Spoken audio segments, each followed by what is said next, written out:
Kim Myers is the Democrat running for Congress. Of course, election.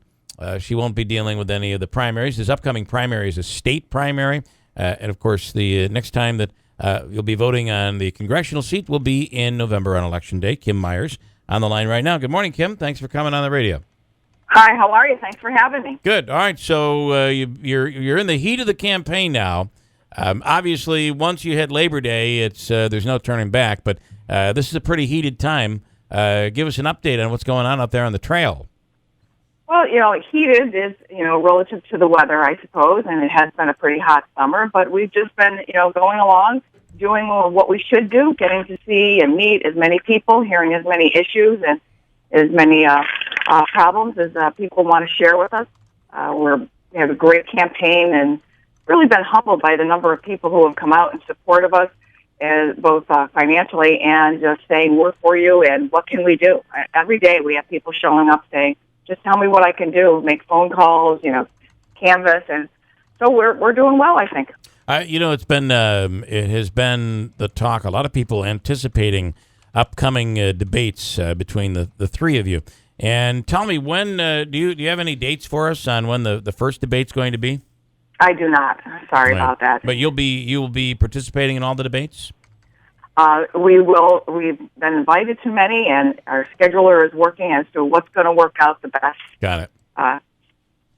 We'll certainly let you know. Okay. So does that mean that you are going to? So you are working on. You will be participating in at least some of them. As far as my knowledge, but like I said, we've turned that all over to our scheduler and to see how things, what the dates are, what the locations are, and if that can be possible. Hey, I wanted to ask you, and this is more of a state issue than probably federal, but you being on a school board of education, you were on the Vestal Central School Board of Education? Yes, I was for 18 years. And so 18 years of being there on the board, and then you see the way the governor pushed down, really pushed into place the new rules, and there was going to be a change in testing, and there was a change in testing and Common Core standards and all of that. It really seemed to send education into a tailspin. What's your take, and what's your take on Common Core? It did send everything into a tailspin, and it was quite challenging. And my hats off to all the teachers and all the people in the public school education that, despite really unrealistic and unfathomable regulations, testing, pushing down what will be taught in your classroom and the way it will be taught in your classroom and how you're going to be accountable for everything. Really, our teachers and our staff just rose above it and still always put the kids first and said, this is what we have to do. Our teachers union had to negotiate the APPR, the evaluation system for teachers and principals, and it was really a mess. It really was, and it's really an example of when someone says, you're going to do it my way, and that's it, and my way doesn't consider at the table when we decide to do things, the people that are really in the trenches, which is what's the problem with. It's not necessarily the Common Core, it's the Regents' reform agenda in New York State that was an utter disaster. Yeah. The idea of a skill set in every grade being common throughout this great nation of ours is not off the mark. But to say that every single classroom in every single state in every single city will do the exact same thing at the exact same time is a fundamental flaw. If you know anything about education and if you know anything about children, that's just absolutely ridiculous. And, the governor has backed down from it now and seen a little bit of the error of the way. So, but it was very stressful. And, of course, it didn't come with any funding either. Yeah. So, well, that's the other thing that became a real problem with the governor is gap elimination, funding problems. Yeah. Oh, my gosh. This governor has not been a friend of education.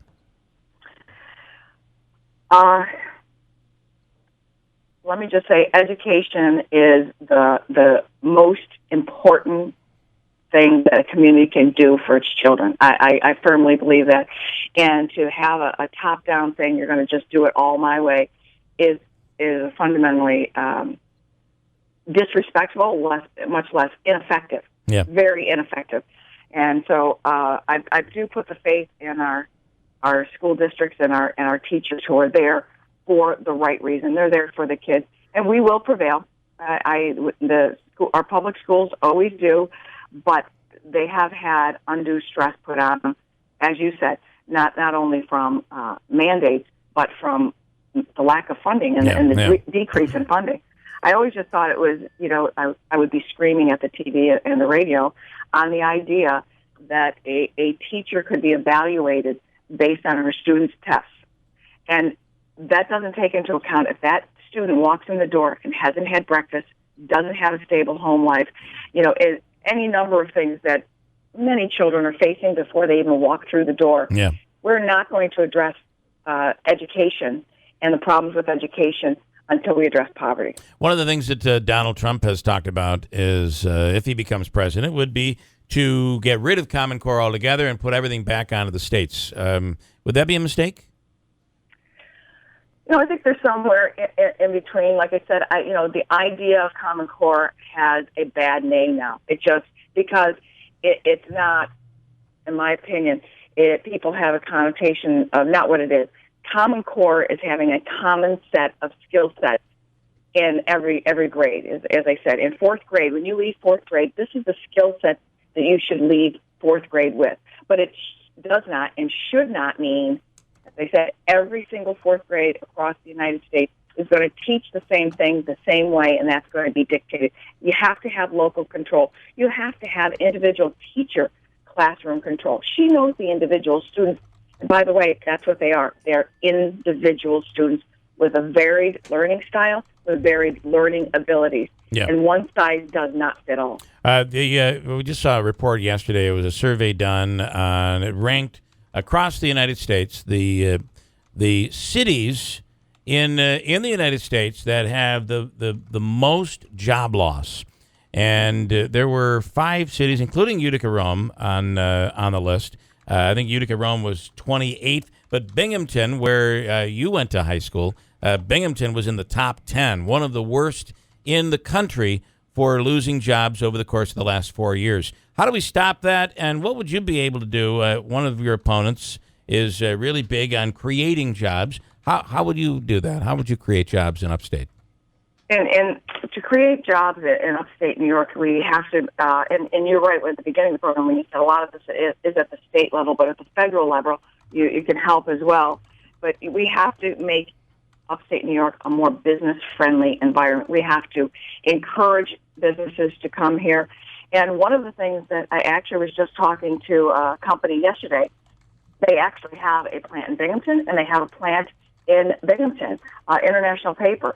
And they told me that in the next 10 years, they will lose 50% of their workforce because the people will be retiring, and they're going to need individuals with the skill set that's needed for that job.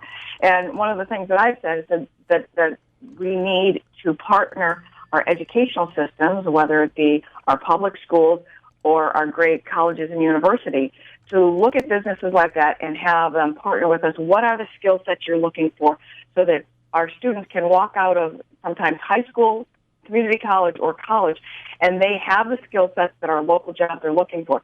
And International Paper is prime for that. They said, it's not, there's some technical skills, there's some mechanical skills. They said it's not just assembly line anymore.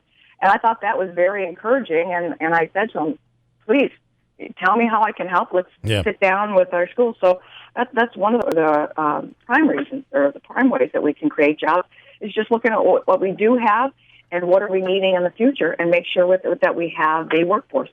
All right, very interesting, and the campaign continues on. Of course, you have a few days before Labor Day, and then it's all going to move very, very quickly into November from there. We appreciate your time, and we'll have you again. Looking forward to the debates that are coming up, Kim.